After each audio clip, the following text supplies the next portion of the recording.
The former head of the occupation administration of Luhansk has been liquidated, and this is the work of the SBU, the so-called former mayor of Luhansk, Zorvok. We will discuss all of this, the brilliant special operation by the SBU and its consequences, with analyst Alexander Demchenko right now. Generals have been eliminated, the top military command has been eliminated, officers, colonels, and so on have been eliminated. The entire top leadership of the 8th Combined Arms Army has been decapitated. The Russian army is now leaderless. There is no one left. I don't know how much more has to happen on the territory of the Russian Federation before they finally get rid of that drunken General Gerasimov for good. I think that the 8th Combined Arms Army of the Russian Federation practically no longer exists because, for those who don't know, the missiles targeted the locations where the 8th Combined Arms Army of Russia was stationed and quartered. These fools probably thought that Ukraine no longer had any missiles left, that Ukraine wouldn't strike that far. But what's far really if Ukraine has already hit even Irkutsk?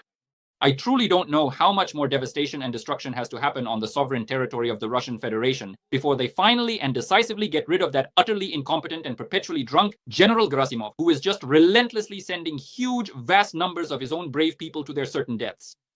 First of all, it's abundantly clear that Putin himself simply doesn't care. And second, under his direct and negligent watch, the crucial city of Kursk has already been taken. A staggering 41 military planes have been completely destroyed. The strategically vital Crimean bridge has been spectacularly blown up. And now, most recently, they've just gone and utterly wiped out an entire significant army. The 8th Combined Arms Army of Russia in Donetsk, they were just bragging about how all of Luhansk is theirs, all of Luhansk is ours. They hit the oil refinery in Luhansk region. They struck the railway bridges in Donetsk region to keep reinforcements from coming, to stifle the offensive, to choke it off. In Crimea, missiles were flying, drones were flying, and now they don't show anything anymore. Not in the public channels, not in the Crimean channels. Just a few isolated cries, squeals. Oh, they're coming. Oh, what are we going to do? Well, you shouldn't have gone there, and you had no business settling there in the first place. What the hell did you come there for? To see someone else's land, occupiers?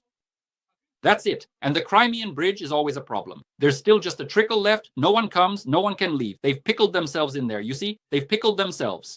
What struck me most in this whole story, well, not that it surprised me because Putin hasn't surprised me for a very long time, but rather, let's say I have an unpleasant feeling, a bad aftertaste, because I understand that Putin is preparing a series of terrorist attacks. In the coming days and weeks, there will be a large series of terrorist attacks. I told you about terrorist attacks. There was Bryansk, there was Kursk, there was Voronezh. A huge number of civilians were killed by Putin and the FSB. I'm telling you once again, in the coming days and weeks, there will be a series of terrorist attacks all over Russia, most likely in Moscow, maybe also in other central or important regions, cities of the Russian Federation. What do I mean? Well, if you noticed, recently Vnukovo airport was almost destroyed. That is, a Russian anti-missile shot down a Russian-Ukrainian drone that wasn't even heading for Vnukovo. It was flying toward military targets. The anti-missile shot down the drone, and the drone fell right in the courtyard, basically, of the airport, in the area near the airport. People weren't evacuated. The cover plan was enacted, so obviously there were no takeoffs, no landings. All flights were cancelled. Everything stopped. Nothing was working, but thousands of people were left to stew there, stuck on the airport grounds.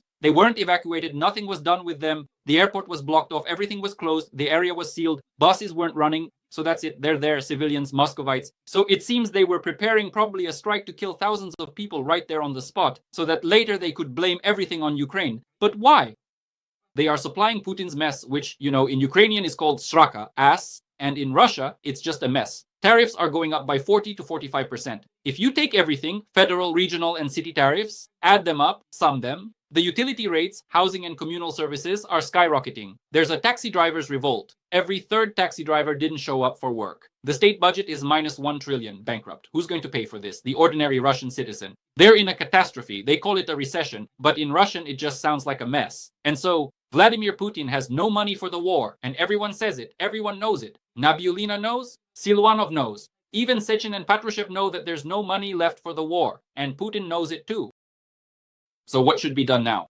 I predict what needs to be done to push forward, to escalate on the one hand the sums, Belarus, the direction of the southeast, just to show at least some victories, to sell at least something to their plebs. But secondly, of course, to make the contract army in Russia cheaper or to abolish it altogether. Switching everything to mobilization rails, to mobilization. Why pay this cannon fodder, which will be destroyed here in 3 weeks anyway, and become disgusting, occupying, warring humus for Ukrainian soil if you can do the same thing without paying them? So right now they are preparing to launch a series of mass terrorist attacks across Russia. I don't know what will catch fire. Will the Yaroslavsky Central train station burn or some other station in Russia? Will a department store really catch fire? Will there be explosions in the metro? I don't know, Dasha. What will happen? Will they blow up Ostankino together with Ernst to hell? I don't know. But I understand perfectly well that from Ujniki to Prechistenka, from Prechistenka to I don't even know where, to Kashirka, absolutely everything will be burning because right now Putin needs to escalate, to mobilize the population and to throw them in again. This is Vabank he's playing. This is his last desperate push because there's no money left. Few people notice, but this is important news that just came out. Abramovich suddenly pulled all his money out of the state of Connecticut in America and is now selling off his century-old factories. He invested $5 billion there, $5 billion, $5.2 billion at minimum estimated value. He's selling it now for $50 million. Attention, what happened? I'll explain what happened. Putin was clearly given a signal that there would be sanctions. Patrushev or someone else flew to Washington and spoke with Trump's people. They were told to get the money out because now we're going to hit their hands, their legs, and their cheeks. And Putin told his wallet, the one who keeps his money, Abramovich, Roma, get the money out immediately. Immediately. Whatever you manage to get out is yours. Take it. Roma negotiated for a $50 million advance and $450 million in severance over the course of several months. But will Roma manage to get it all processed in time or not? It's unclear. 95% losses in just one business. The entire Evraz group is moving to Moscow. Putin is locking Abramovich up in Russia. Abramovich is finished. Putin's wallet has simply died. That's the important news, Dasha. So Putin has problems both inside Russia and outside of it. And now Putin has to escalate and push things forward. That's why there will be bombings. He's already carrying them out, you see. Every few days there's a massive bombing of Ukraine. He's setting anti-records. About 500 drones, 60 missiles, and so on and so forth. That happened recently. Again, today it's Zaporizhzhia, Odessa. It's unclear what will happen next. But there will be bombings, there will be terrorist attacks, and there will be sabotage. And that's what Putin is going to do now. Vladimir Putin will do this on a massive scale. Just watch. That's my prediction for you. You often ask at the end of the program, what's the forecast? That's the forecast. Terrorist attacks. In the coming days and weeks. Terrorist attacks, and everything will be burning. A person who could destroy mothers alive along with ordinary civilians. Who could blow up and terrorize the Moscow metro 4 times. Who could simply go and destroy a neighboring country like that. He is capable of anything. Who was ready to destroy a train with civilians in the Bryansk region. He is ready to do anything now. He has no other option. He will start throwing off ballast now. For him, Russia is the ballast. Sasha, you've touched on a very important topic. Friends, please like this video. Our format is Dasha plus Sasha, Sasha plus Dasha. We work every week on my YouTube channel. Thank you for 700,000. We made it to this point. I am very grateful to you. Friends, write in the comments what you think about this. Please like the video and share where you're watching from. I always read where you're watching us from, and if you support Ukraine, leave a plus sign. Sasha, so Yermak came out and said that the Sub-Sanda ballistic missile is going into production. Right now, we saw missiles flying toward Crimea. Missiles flew toward Donetsk and Luhansk. What will happen next? Will missiles fly toward Moscow and St. Petersburg, targeting military sites? Yes, of course, it's clear that this will continue. I'm concerned about completely different things.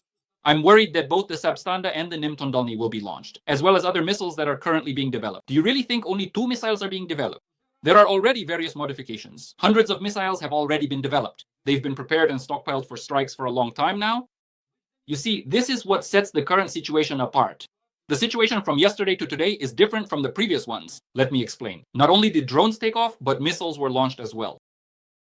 Missiles were launched en masse. That means they're being stockpiled. That means the British, the French, and the Europeans are all supplying them. That means the NATO summit made the right decisions. That means Europe has accepted the challenge and Europe will strike back. And Europe, unlike Putin, actually has the money for this. That's why Putin is whining in Minsk, Belarus, and saying that he's going to scale things back. Hopefully with a shovel. That he's just going to start cutting all defense spending. But the reason is simple and obvious. I always finish by saying this. Putin doesn't have money for the war. The climax is approaching, the finale is near, my friends. But that's not even the main issue. What worries me about this finalization of the process? I'm concerned that Putin has clearly decided to take Belarus under his control. That he's still planning to use Belarus as a springboard, whether Lukashenko wants it or not. Either for offensive actions against Ukraine, Kyiv, Chernihiv, or for air raids on central Ukraine, Kyiv, Chernihiv, or in the north of the center. or even directly for an attack on the Baltic countries. But we've discussed this with you many times. I have another theory. Do you know which one, Dasha? I suspect that in the near future, Putin will try to remove Lukashenko. I think a coup d'etat is coming soon in Belarus. That Putin surely has a plan B. He has a plan B according to which Lukashenko needs to be removed. All the security has already been bought off. He has his own network of agents. His press secretary, Natalia Eisman, is a KGB agent. Everyone knows this perfectly well. An agent. Everyone knows that his Wolfowitz, the secretary of the Security Council, works for the Kremlin. Everyone knows that his prosecutor general works for the Kremlin. He has only one defense minister who is loyal to him.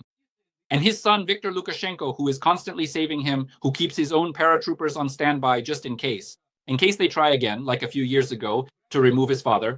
And it was Vladimir Putin who wanted to remove him during all those protests in 2020. And Lukashenko knew this perfectly well, and he knows everything about it.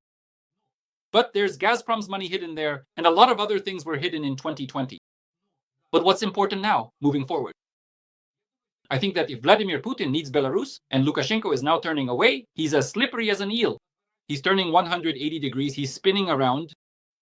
He's trying to move toward Trump, hoping Trump will save him so that Belarus doesn't become a staging ground, so that nothing comes out of Belarus. So as not to get caught up in this whole Putin story, Putin is making one last push, but Lukashenko doesn't want this final push. It would be better if Putin makes his final push, and it stays there, buried in the ground during that push. What about Lukashenko? You see, for Lukashenko, it's important to outwait, outlast, and ultimately survive Putin. Because he knows that in the end, only one will remain. So Putin wants to be the one left standing at the end without Lukashenko, and to put his own appointee in that place. His next colonel or lieutenant colonel, not from Belarus, but from Russia. But Lukashenko doesn't want that. But right now, the issue is extremely urgent because Vladimir Putin needs a Belarusian foothold, needs Belarusian territory. He needs this war, he needs escalation and the destabilization of everything and everyone. I keep saying this over and over again, tirelessly. He needs to get rid of Lukashenko if the latter says, sorry, all I have for you is bread and potatoes. There's nothing else. That's exactly why Vladimir Putin will most likely try to either squeeze Lukashenko even harder, and if that doesn't work, he'll try to remove him. And there's only one way to remove him. We all know perfectly well which way. Elimination. That's why the security has been bought, everyone has been bought, and Lukashenko knows this perfectly well. He understands all the risks, he weighs all the risks, and he is preparing for a confrontation with Putin. For Ukraine, it's important that Putin doesn't touch Lukashenko, no matter what kind of person Lukashenko is. That he doesn't touch him now, doesn't destroy him. That's what's important right now. God forbid Putin gains full control over the territory of Belarus. Right now, he doesn't have full control. He doesn't. No matter how much anyone wants to conditionally or hyperbolically exaggerate the situation to the extreme. Or on the contrary, downplay Lukashenko's influence. Lukashenko does have influence over Belarus. Lukashenko holds Belarus.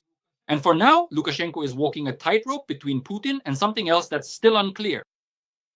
That's why I consider such a scenario. It's quite serious. And for us, it's a very important challenge. It's important to watch this closely right now at this very moment. You've raised a very important topic. We will definitely talk about Kedorov, about Telodonov, and about the ethnic wars on Russian territory. We'll touch on the conflicts between Azerbaijan and Russia. But the thing that also impressed me was the golf game between Lindsey Graham and Trump, because they played golf together, and Trump said, as I understand it, after the Senate returns from recess, they might vote for hellish sanctions against Russia. And now, attention, what will Putin do? Will he somehow try to persuade Trump not to make this decision so that the Senate, or will they go ahead and pass it anyway? And what will happen to Putin then? Yes, what will Vladimir Putin do? He'll save the money. He's already doing that. After all, I already told you about Roman Arkadievich Abramovich. They're already moving the money out. They're already moving their export money out. That's what they're still making money on. Their main capital wallet, the Ivras Group, they're already moving it out of the state. He's already trying to save his offshore accounts, his shell companies, his money. He's already doing that. He handed over the investment portfolio to Kirill Dmitriev so that it would be untouchable. He essentially made him a diplomatic figure, someone who can protect certain investment projects on US territory, Vladimir Putin's money, in the States or in Europe or somewhere else. He's already doing this. Those schemes were drawn up a long time ago. What will Vladimir Putin do? He'll try to cover things up once again. He'll try once again to drag things into some kind of negotiation process.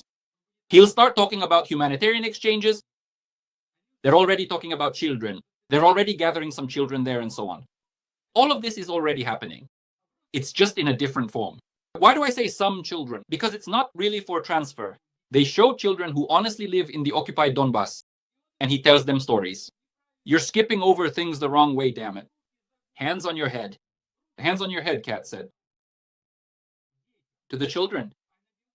And Nabiulina and a few other faces are sitting there laughing at Vladimir Putin's jokes. They're laughing because they know soon they'll be up against the wall, hands on their heads, and Putin himself will shoot them to hell with them. Nabiulina can sense that things are going to go bad in Russia. And she knows that everyone will laugh at her too. And she knows what's waiting for her. A terrible fate. And that she'll either just be sidelined, disposed of, or, God forbid, even eliminated. In the literal sense of the word.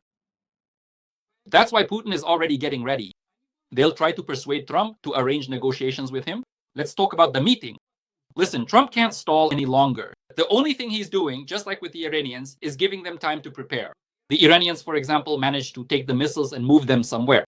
At least some of them anyway. Well, now this guy, only instead of missiles, it's nuclear money. He takes it in suitcases, only not nuclear ones with a button, puts the money in a bank, and moves it to Russia, to Russia, to Russia. He's only about money and power. Nothing else matters to him. There's no question of history here. How will he go down in history? All of that is just for the plebs. Those are fairy tales for idiots, Dasha. The real question is something else. There's only one question. How to keep power. How to keep the money. How to pass that money on to the right person later. That's it. Ideally, not to pass it on to anyone at all and live forever. There's nothing else. There's nothing else. And the sanctions will be tough. But these sanctions would have been much tougher if Putin hadn't had time to prepare. It's one thing when you've moved your money out and it's not under threat. It's another thing when you no longer have any money. So what are you going to do next? Or what if that money gets frozen? We're not talking about some $300 billion of Russian gold and foreign currency reserves floating around Europe. He doesn't care about that money. That's Russians' money, not his. But this is his money. And the main thing is to make sure this money isn't touched.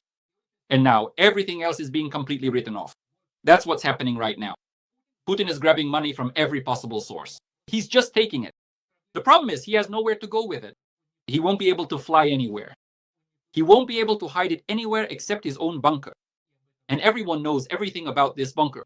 The Americans, Putin's security, Patrushev, everyone in the world. By the way, you mentioned that American and European intelligence agencies know all the bunkers. They completely monitor Putin's movements, and if necessary, they could eliminate him. That's actually a very interesting topic. Of course they could. Moreover, I don't know what material the bunkers are made of, which specific building the locks are in, where Vladimir Putin is right now, where he has which rooms, where he has which underground passages, and so on. Iranian engineers, like North Korean ones, are different from Russian ones. Do you know how, Dasha? By their professionalism. They can actually go and build bunkers properly or build some hangars properly. They can go and construct underground corridors. North Korean engineers dig underground tunnels all the way directly to South Korea, and no one even knows they exist. But for Putin, everything was done by Russian incompetent engineers who just stole the money. Nothing was laid properly. Nothing was properly protected. Putin knows perfectly well that his bunker, in terms of safety, is no better than his biotoilet. If it explodes, all the crap will just gush out in every direction, and nothing will be left. Yeah, it's awful.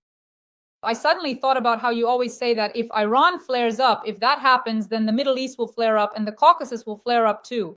Sasha, what's actually happening right now? Why are some kind of ethnic and interethnic wars starting inside Russia itself? Where could this lead? They've got this obsession now, blaming migrants for everything. The head of the Russian Orthodox Church, Kirill, together with Bastrikin, Putin's buddy and classmate from Leningrad, whipped up a mass hysteria. In this mass hysteria, who's the executor? The FSB. And on the ground, it's the cops. The police are the ones carrying it out. Well, the militia there. The militia. The executor. Well, maybe it's already the police now. Who knows what they even call them in Russia these days? That's not the point. The point is something else. They showed up. They detained someone there, and then all these stories started coming out about dead brothers. Damn, they put 50 people down in Yekaterinburg, another one of their operations, face down on the floor. But at the same time, they just kidnapped people. Lots of people are simply missing. No one knows where they are now. Dawisnaful, a whole bunch of them. At the same time, they killed two people. They killed two people. They simply tortured them, beat them, tortured them, and so on. In the basement, they killed them, beat them to death. It's unclear how exactly and for how long they were beaten or what else was done to them. Now, the bodies have been brought to Baku, to Azerbaijan. 2 bodies. There's hysteria there. They start beating. Obviously, this is also revenge against Azerbaijan. Oh, so the plane was shot down. We shot down the plane, and now we're supposed to apologize? Who are you for us to apologize to you? Some Caucasians, some Ukrainians, some Belarusians, some Moldovans? We are great. We are Russians. The whole country is in a state of shit. But we are truly great. And that greatness is God knows where now. And even that was all built by foreigners. Italians, Portuguese, Jews, French, Germans, and so on down the list. But they killed 2 people. What does Aliyev do? He slapped them in the face. He gave Putin and everyone else a loud slap in the face. The plane, they bought their way out of that one. But now what can you do? You can't buy your way out anymore. There's no way to buy your way out because that's it. This is already the second incident. They captured 2 FSB agents. So what's the essence of the situation? They've now detained 2 FSB agents, actual FSB officers who, under the guise of being journalists, with journalist credentials, propagandists, Sputnik Azerbaijan, Sputnik Russia, were working there in Baku. Yes, 2 FSB agents. Dasha, this has never happened before. Nothing like this has ever happened before. For post-Soviet countries at least, Central Asia, the Caucasus, Ukraine is a separate story. In Central Asia and the Caucasus, they've never detained, twisted the arms of, sent to prison, and tried to deport 2 FSB agents. And they exposed these 2 FSB officers who, by the way, as I saw, one of them received 2 million in a year and the other over 1 million. What kind of journalists must these be? Sorry, you can bleep that. What kind of journalists must these be to get that kind of money? Especially for Azerbaijan, that's pretty good money, honestly. You could live pretty well on that. You could live pretty well on that, Dasha. So what kind of journalist propagandists must these people be? I don't know what will happen next, but with this kind of approach, soon Aliyev will grab Margarita Simonyan by the scruff, kidnap her, and send her to a sharashka, if that's the only way Putin understands. If that's the only way Putin understands. And I suspect that the situation will only get worse from here. In other words, both Baku and Moscow have dug in their heels. Putin doesn't want to apologize. Aliyev doesn't want to swallow this, and he won't. Turkey is backing Aliyev. They have a joint army there. If Ankara and Baku want to, they could completely shake up all of Central Asia and the entire Caucasus. And it would be very difficult for Putin. Even without Iran, they could easily handle it themselves. Now, imagine the Turkish army suddenly appearing in Crimea. Where will the Black Sea Fleet of the Russian Federation be? If Erdogan enters there under the guise of peacekeeping, Putin loves peacekeepers after all. So little green men, Turkish little men will come in, red little men with a crescent moon. What will he do? Where will his Black Sea Fleet be? Where will all his occupiers be? Where will his army be stationed? What will happen to the Crimean bridge then? What will happen to the Crimean bridge if Malyok hands explosives over to Erdogan? You see, we're talking about all these things, Dasha, but the most remarkable thing in this situation is the following. They just went in and anything could be possible. They could have all been connected to crime. All these people, they could have worked somewhere. It could have been an organized crime group. They could have been legal. They could have been ordinary civilians. We have no idea what it was at all. They went into people's homes and killed them. They killed and tortured them. That's the most important thing. It doesn't matter what was going on there, what the background was. They went in, killed, tortured, and there was an order from above. They would never have done this if there hadn't been an order from above. If there hadn't been an order from above, they took the Tajiks after Crocus and TK, tortured them. There was an order from above. They took these people, tortured them, and killed them. There was an order from above. And Putin bears responsibility for this. And Bastrikin bears responsibility too. And all those people who stirred up this migrant hysteria. Now, migrant children aren't allowed to live in Russia at all if they're not studying, if they don't pass the Unified State exam. It's crap. If they don't participate in this whole stupid system at all. Sasha, it's just mass hysteria. And in reality, it's not just repression, it's a huge wave, a big bloody repressive machine that's been set in motion. And now they'll try to do everything in parallel to hit all the former republics very hard and harshly. Notice, Dasha, this is the last thing I'll say. Now it's Azerbaijan. Now they've set their sights on Azerbaijan. And in the State Duma, all these Zatulins are already saying, Azerbaijan is next, it's our territory. Azerbaijanis are basically Russians, just a different kind of Russians. Turkey has nothing to do with them. No significance, no connection. That's what they're already saying there. But Dasha, they struck Kazakhstan with a drone. They launched drones at Kazakhstan, claimed they were Ukrainian, but it was actually the Russian Defense Minister Belousov and the Chief of the General Staff Gerasimov who launched them. Drones flew toward Kazakhstan. I think Tokayev is just in shock, to put it politely, from this whole situation. Lukashenko had just eaten bread with Putin, and then bam, Russian drones are flying toward Kazakhstan. Well, and what kind of signal is that? Another signal, you belong to us too. In other words, he's already losing his mind. Let me explain the reason. There's only one reason. There's no money left for Ukraine. At this point, whatever happens, happens. Especially after Trump's sanctions. So here, little by little, at least in his mind, he's starting to fold. But he needs a constant war. Kazakhstan? Well, okay, then there's that whole story with China. With Azerbaijan, Turkey. But he needs to pick a victim. Who's next? Now it's Armenia. There's hysteria there. The Orthodox Church. You send your oligarch agent, you're trying to destroy him there. He's looking for a victim. He's looking for a place to start another war because of the barbarians. Right now. And soon he'll open a second front. I just wanted to add, when you mentioned it, Mardan literally made a statement yesterday that he's packing up a Russian city, and it's time to start the special military operation. Exactly. There you go. They're already preparing for something. They still can't forgive Aliyev for how he slapped them around during the Karabakh situation. They can't forgive Aliyev for the fact that Putin had to ask him for forgiveness. They can't forgive Aliyev for simply turning towards Ukraine. And now imagine, Dasha, we're talking about Turkish troops. Erdogan is pulling everyone out. Azerbaijan and Turkey are two important countries through which all sanctioned goods pass into Russia.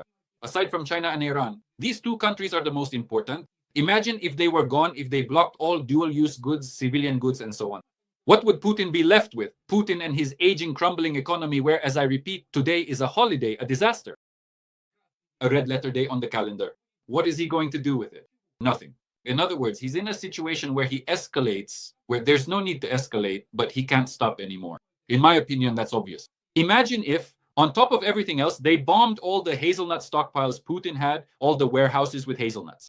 The hazelnut warehouses went up in the air. There are no more hazelnuts. That's it. A catastrophe. Can you imagine getting news like that? Now that's a success. Did you remember that? And now there's news that some old man almost beat up Arestovich. They're literally reporting that some grandpa almost beat up Arestovich. Reading news like this against that backdrop, Dasha, just listen. In my opinion, this is just surreal at this point. But we live in such a world. We live in a world where, on the one hand, Putin is preparing strikes with Oreshnik and Putin is trying to destroy Ukraine. And on the other hand, some patriotic old man is beating up Alexei Arestovich at some market in Spain. This is the kind of world we live in today. Although both pieces of news actually have a lot in common, there is one thing in common here. You must not lose your humanity in any situation.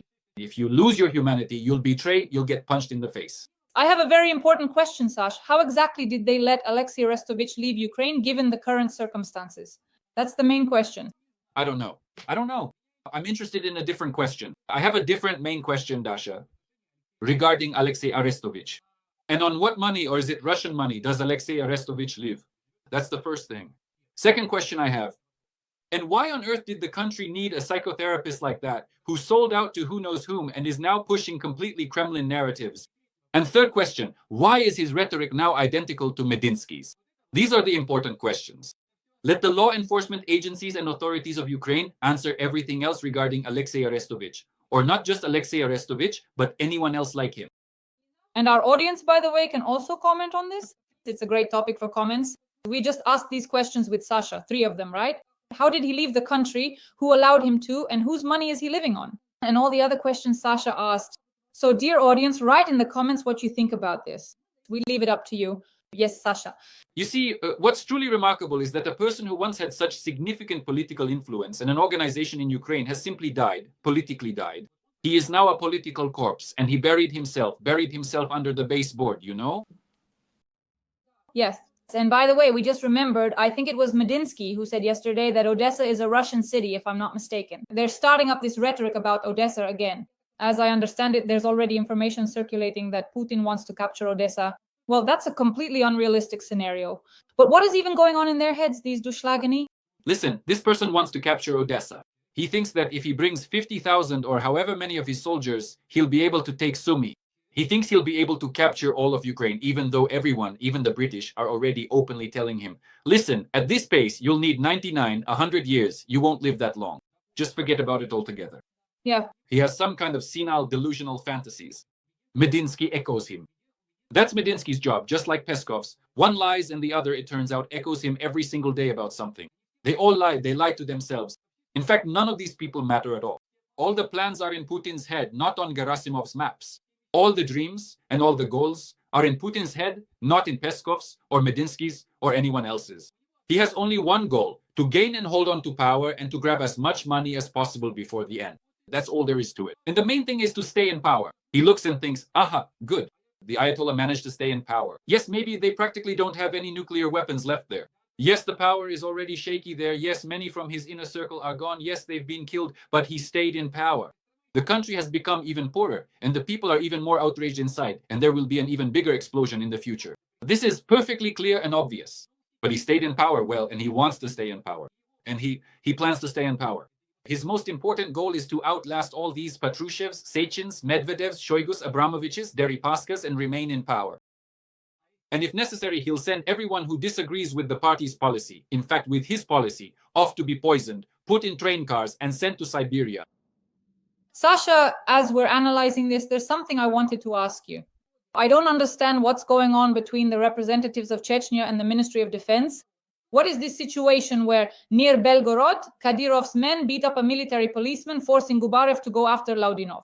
Why did Adam Kadyrov suddenly get married so abruptly? Is this connected to the possibility that Chechnya will soon have a new leader? What do you think is happening between the Ministry of Defense and Kadyrov's people? And why did Ramzan Kadyrov suddenly disappear while his son met with Putin before the wedding?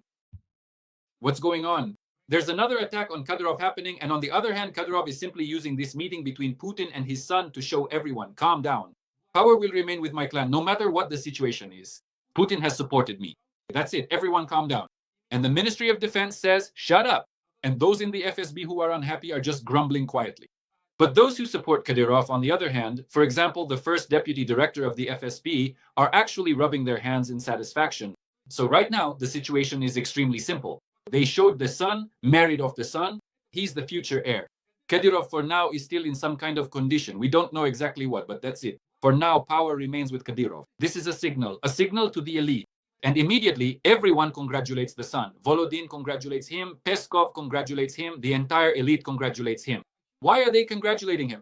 Because it's obvious that yes, Putin has placed his bet on him, but not for right now. There's also the matter of his age. He's still, I think, 17, this Adam Kadyrov. On top of that, these are questions related to strengthening his position to the clan and so on. Kadyrov Sr. will do everything to ensure that power passes to his clan, his sons, his family, his closest circle. He doesn't care about anything else, but he's preparing escape routes. I don't know for whom, for himself, for his loved ones, but like Lukashenko, he's now sending money to Saudi Arabia, to the United Arab Emirates. That's clear, right? In other words, he's making himself a parachute, a backup airfield, in case something happens to Putin, if Putin bails, if Lubyanka wins, or the Ministry of Defense wins this war. He has a lot of enemies, and the only real protection he has is the National Guard, essentially in the person of Zolotov. He has completely different contacts and contracts with the FSB. Some support him, some don't, and so on. That's why we saw yet another signal. Yes, the future belongs to me, the future belongs to my family, my successor is my son, Putin has given his support, so shut up and keep quiet. I'm not interested in you anymore. And everyone saw this and started congratulating and supporting him. Does this mean that the infighting and some kind of internal struggle between the security forces and Kadyrov will stop? That the FSB or the Ministry of Defense will stop launching drones over Chechnya, over gas stations? No. Does this mean that Kadyrov will stop playing his own game and stay out of situations where he doesn't need to be involved? Well, for example, he won't accidentally spot Ukrainian concentrations or Ukrainian groups in this or that direction again.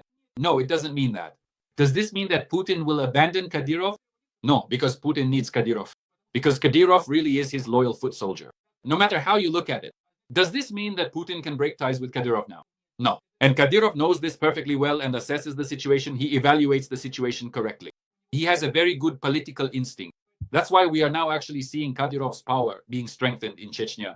And we understand that in this struggle, the military, the Ministry of Defense, individual generals, and Bastrikin's investigators have lost.